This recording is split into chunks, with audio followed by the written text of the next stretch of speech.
We have already seen what is the use of control statements. Control statements are used to change the flow of execution. Among these control statements, the first statement which we are discussing is decision making, in which we have seen the if statement. And there are various forms of if statement, among which the first form is the simple if, जो कि हमने देखा है. In your simple if, the condition is checked, and if and only if the condition is true, then and then only the block will be executed. But if the condition is false, then what will happen? Then no statements or no block of statement is specified. That means what? Nothing will happen. So what if we want to specify the false block also? मतलब कि अगर आपकी condition true है तो एक block execute होना चाहिए, अगर आपकी कंडीशन फॉल्स है तो दूसरा ब्लॉक एग्जीक्यूट होना चाहिए. तो दोनों सिचुएशन को हैंडल करने के लिए second form of if statement हम यूज कर सकते हैं, and that is called to way branching. So if you want to specify both true and false part of a given condition, then you have to use which form of if statement? If else statement. And this form is called two-way branching. Why it is called two-way branching? Because we are using two branches. The first branch is true branch and the second branch is false branch. As if in case of if statement, every time you have to use a condition. This condition is nothing but it is a relational expression और a logical expression. दोनों में से कुछ भी हो सकता है. Logical expression का मतलब क्या है कि आप कोई बड़ी कंडीशन स्पेसिफाई करते हो, कुछ कंपाउंड कंडीशन आप स्पेसिफाई करते हो, तो that is nothing but it is your logical expression. Relational expression is nothing but it is your simple condition, whereas logical expression is nothing but it is your compound condition.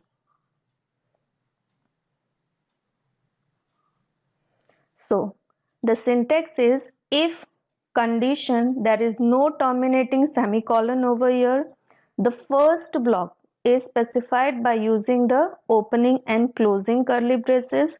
And here you have to specify all the statements which are associated with the true block. True block का मतलब क्या है कि अगर ये condition true है तो ये वाला block execute होगा. अगर आपकी ये condition false है तो else वाला part execute होगा. else वाला part कौन सा part होता है? It is the false part. And you have to specify that part by using opening and closing curly braces. आपके जितने भी opening and closing curly braces होते हैं उसको क्या कहा जाता है? It is called a block. This thing is called what? It is a block of statement. अगर आप सिंपल एक स्टेटमेंट लिखते हो तो आपको कर्ली ब्रेसेस लिखने की जरूरत नहीं है, लेकिन अगर आप एक से ज्यादा स्टेटमेंट लिखोगे तो कंपलसरी आपको क्या करना है? कर्ली ब्रेसेस बनाने ही हैं. एंड इफ स्टेटमेंट किसके अंदर आता है? मेन फंक्शन में ही आता है. Why it is with in the main function? क्योंकि आपका सी प्रोग्राम का एग्जीक्यूशन कहाँ से स्टार्ट होता है? मेन फंक्शन में से स्टार्ट होता है. अगर आपका मेन फंक्शन नहीं होगा तो आपका प्रोग्राम भी एग्जीक्यूट नहीं होगा. So let us once again revise this thing. Two way branching, if condition, and if this condition is true, then this pair of curly braces, and within this any of the statements which you have specified will be executed. Otherwise this pair of statements will be executed which is enclosed within these curly braces. अगर यहाँ पर आपका statement execute हो गया, यानी true statement execute हो गया, तो फॉल्स वाला पार्ट एग्जीक्यूट नहीं होगा. अगर आपका ट्रू वाला पार्ट एग्जीक्यूट नहीं हुआ तो कौन सा वाला पार्ट एग्जीक्यूट होगा? फॉल्स वाला पार्ट होगा एग्जीक्यूट. लेकिन दोनों ही केसेस में ये पूरा इफ खत्म हो गया उसके बाद वाले स्टेटमेंट तो एग्जीक्यूट होंगे ही. Let us see its flow chart. Flow chart में क्या है? आप ध्यान दीजिए कि यहाँ पर एक्सप्रेशन आपने जो दिया है, एक्सप्रेशन का मतलब क्या है? कंडीशन दी है. अगर आपकी कंडीशन है क्या हो गई? ट्रू हो गई. That means this part true हो गई, तो this block will be executed. And after executing this block flow कहाँ जाएगा? ये स्टेटमेंट पे जाएगा, that is after the if statement. अगर आपकी ये कंडीशन फॉल्स हो गई, this condition is false, fine, that means what, false block will be executed and after executing the false block कौन से स्टेटमेंट पे जाएगा, स्टेटमेंट एक्स पे जाएगा, जो कि हमारा ये सिंटेक्स के अंदर है, ठीक है। लेकिन एक टाइम पे either the condition can be true or false but it can't be both, दोनों में से कोई एक ही चीज हो सकती है पर दोनों चीज नहीं हो सकती है, ये आपको याद रखना है। तो यहां से ये वाला ब्रांच एग्जीक्यूट होगा अगर आपकी कंडीशन ट्रू है, अगर आपकी कंडीशन फॉल्स है तो ये सेकेंड ब्रांच एग्जीक्यूट होगा। तो ये दो ब्रांचेस हैं, first branch and second branch, इसीलिए इसको क्या कहा जाता है, टू वे ब्रांचिंग कहा जाता है। Now let us do some programs so that your understanding is clear. Find the greatest among two numbers. What we have to find? We have to find greatest among two numbers. दो numbers हैं, इसका मतलब हमें कितने variables चाहिए? How many variables we need? We need two variables. Okay, we need two variables. Why do we need two variables?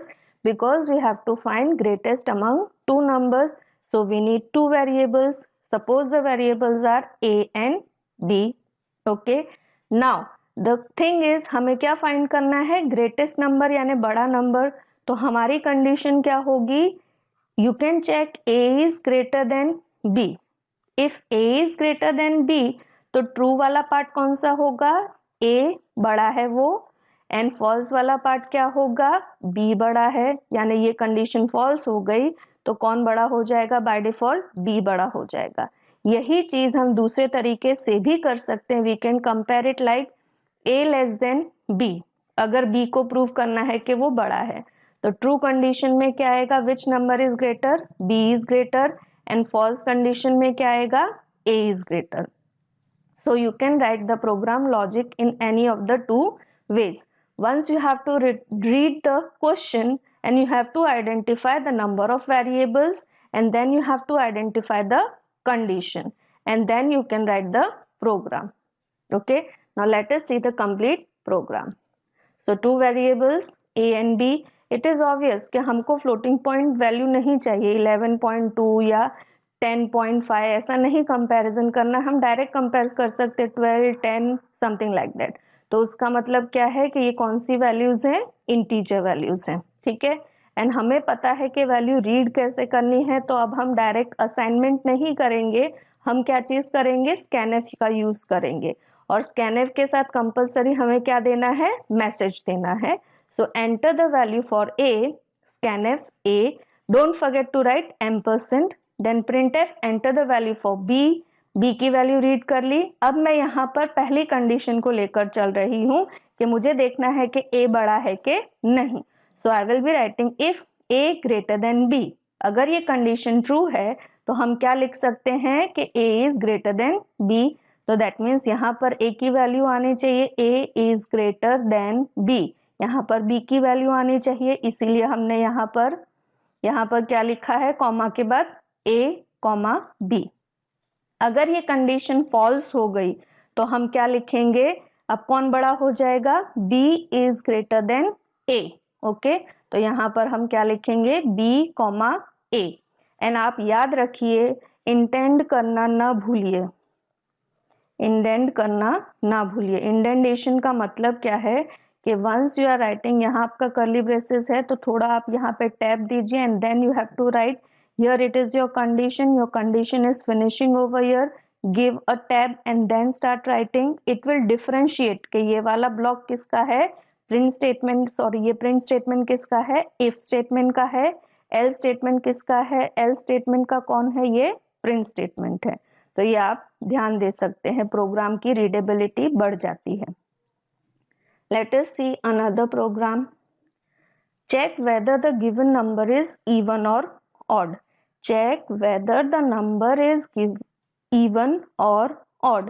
Number means what, only how many variables we need, we need only one variable, एक ही number होगा, ठीक है। And उसको क्या check करना है, even या odd check करना है।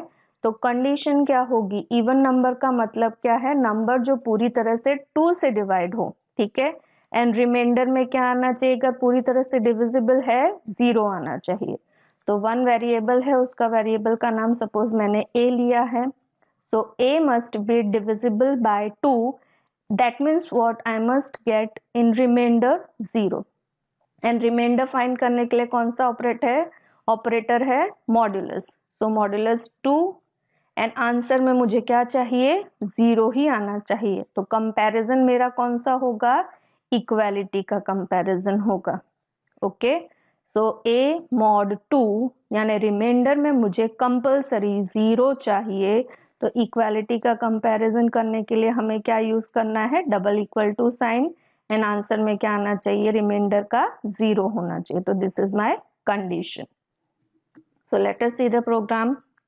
वेरिएबल क्या है, a, I am reading the value for a, then the condition if a mod 2 equal to 0, printf condition over here is if a mod 2 equals to 0, यानी अगर ये कंडीशन ट्रू है, हमें क्या मिला है, 0 मिला है रिमाइंडर में, means what, the number is completely divisible by 2, so I can say that the given number is even, otherwise I can say the given number is odd. Next program, to check whether the year is leap year or not. यहाँ पर कितने variable आएंगे, only 1 variable. By only 1 variable, because हमें सिर्फ जो variable में क्या लेना है, ईयर लेना है, और वो ईयर को क्या चेक करना है, लीप ईयर है कि नहीं है। तो वेरिएबल सपोज y ले लिया। लीप ईयर का मतलब क्या है, leap year means what, how many days, 366 days, यानी कितना, फेब में कितने डेज होते हैं, लीप ईयर में 29 डेज होते हैं। और ये चीज चेक करने के लिए कंपलसरी आपको देखना है, it must not be a century year, not be a century year, ठीक है, यानी 100 से डिविजिबल नहीं होना चाहिए, 100 से डिविजिबल नहीं होना चाहिए। That means what, y mod 100, अब डिविजिबल नहीं होना चाहिए, यानी क्या, 0 इक्वल टू नहीं होना चाहिए, तो not equal to 0। The number that is your year must not be divisible by 0, यानी रिमाइंडर में 0 नहीं आना चाहिए। और रिमाइंडर कैसे हम फाइंड करते हैं, मॉड्यूलस ऑपरेटर के थ्रू फाइंड करते हैं, ठीक है। इसके साथ साथ कंपलसरी दूसरी कंडीशन है कि आपका जो ये ईयर है वो 4 साल में एक बार तो आएगा ही, लीप ईयर 4 साल में एक बार आएगा ही। That means what, it must be divisible by 4, that means equal to 0। ये दोनों कंपलसरी कंडीशन है। कंपलसरी कंडीशन जब आता है तो एंड, फाइन।